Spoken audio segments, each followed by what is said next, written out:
Hi, and welcome to another episode of Rob's Triathlon Tips for Beginners. This will be a video about my recommendations for the kit that you might want to consider using for the run portion of a triathlon. And I'll go into some differences between the longer races, like a half Ironman and Ironman, and the shorter races for kit, things you might want to consider. And also, it depends on really how serious you are about getting your transition times down as short as possible, and if you're trying to like get on the podium or qualify for world championships or something. So that does play into the kit that you use. So I'll start from the bottom and work my way up basically. So I mean, closest to the ground would be your what's on your feet. For a sprint or an Olympic, um, for a sprint, a lot of people won't even wear socks if they're in a real hurry. They'll just have shoes with some speed laces on them and not even wear socks. And what I learned is if you're going to try that out, you really need to make sure you've got a towel in the transition area to dry off your feet. Otherwise, when you put your foot in your shoe in a hurry, the tongue will bunch up, and then you're just like, you might as well have put socks on because you can't even start running because you're trying to fix not the tongue, the insole in your shoe has displaced. So dry your feet.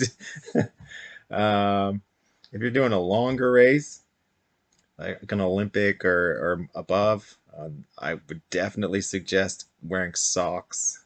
You could go with um, like a high quality sock that there are some running socks that say they guarantee that you're not going to get blisters. They can't really guarantee that. If you're wearing the wrong kind of shoe, you're going to get blisters.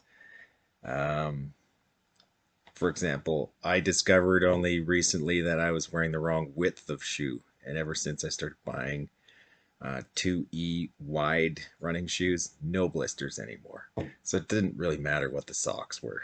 For the longer races, what I do, the half Ironman and Ironman, I actually wear a compression sock, and I'll actually put this on after the swim. I like to wear these on the bike and the run, so they're already on when I get to the run transition.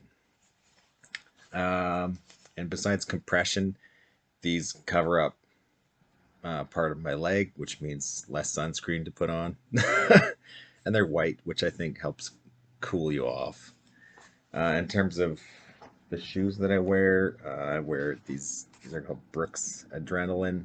These are like a year old model that they're still selling. I really like wearing these. They're well reviewed by people. Working your way up from your feet, socks and shoes. Next would be what you want to wear for a bottom. So on the shorter races, if you really want to have a personal best, um, then you're probably going to be wearing a triathlon suit under your wetsuit, and so you'll just continue wearing that the whole day, and it's got padding built into it to make you more comfortable on the bike. But for a longer race, if you're not like too concerned about your time and you're just trying to finish that race, you may want to consider changing in the second transition into something more comfortable for running that you know isn't going to cause you chafing. So, from my experience, for my body, if I wear a regular kind of baggy running short, I start to get chafing around 25 kilometers. And then that's just terrible. Like, I'm not going to run a marathon in that kind of short. I'm much better off wearing something like a triathlon suit that's tight and the right material to prevent chafing. So for longer races, what I do is in the second transition, I go to a porta potty and I change into running tights. So they're just the ones that I have just look like this. Um, they're skin tight, the kind of material that prevents chafing, and so they're just like a triathlon short, except there's no pad in them. And so that's another thing another reason to change into something like this is, um, why run a half marathon or a marathon with padding on your butt? It's not the most comfortable thing, and it's kind of pointless, really. If you're willing to take another minute to like go to the bathroom and put proper running shorts on, it's worth it. I'm not going to run 42 kilometers wearing bike shorts. So that's my advice on shorts.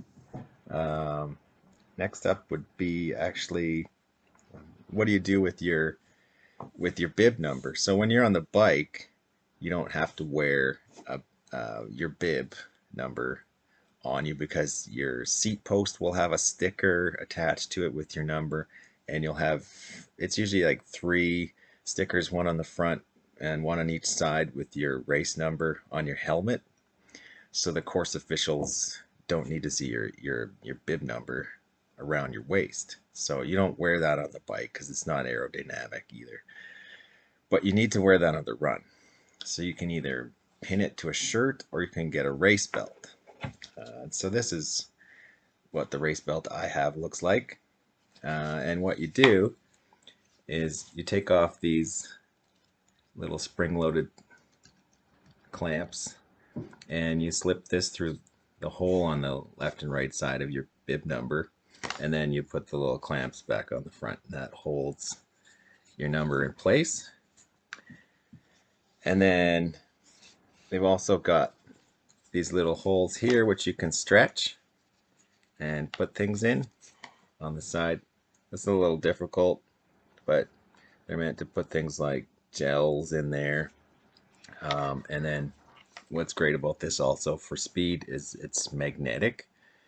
So you just grab it from the ground in your transition area and then just snaps right around your waist. And I typically run with the number behind me. I don't like it flapping around in the front of me.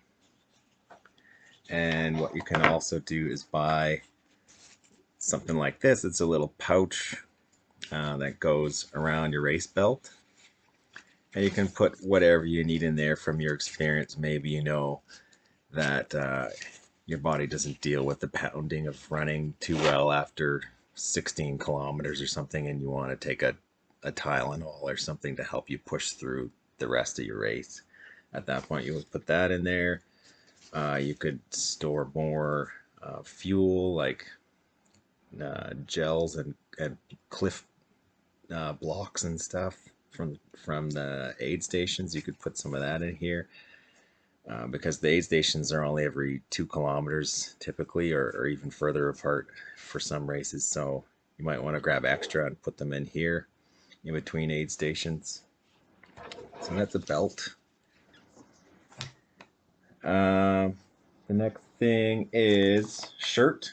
So for shorter races, like I said before, you probably wear a tri-suit and that'll be just fine. That is a top built in.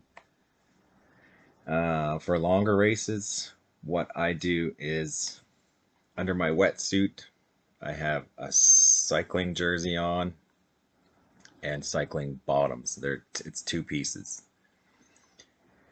Or I might just put the cycling jersey on and transition so it's dry. And then when I get to the run, I change my shirt to something specifically for the run. I don't want to wear a bike jersey on the run. And what I wear from experience is like a compression top with short sleeves. You definitely want a shirt that is blank on the front, where your nipples are specifically. You will learn from running that graphics on the front of your shirt, not a great idea the longer you run. Eventually you start to cause irritation, and then you're in a lot of pain unnecessarily. Another thing that I do, personal preference, is I put arm sleeves on. Again, similar to the compression sock. I like the compression effect and just the feeling of it, and it seems to cool me off because they're white, and it's also less skin that I need to put sunscreen on. So I like that. Your skin is breathing better. So I'll actually wear this on the bike as well. So this will already be on in the second transition. Uh, Moving up from the top, you will more than likely want a pair of sunglasses to protect your eyes. And then I personally always wear a hat because I'm bald and I don't want to burn my head. This also has a little bit of a built-in kind of sweat band in it to prevent too much sweat from dripping into your eyes. So, I mean, that's basically all the kit that I use, especially for longer triathlons. Hopefully you found that video to be good information. If you did, please give the video a like. Make sure you're subscribed to my channel. Make sure you've got the bell set to all to get all the notifications of new videos. And please share this video with people that you know that may benefit from it. Thank you.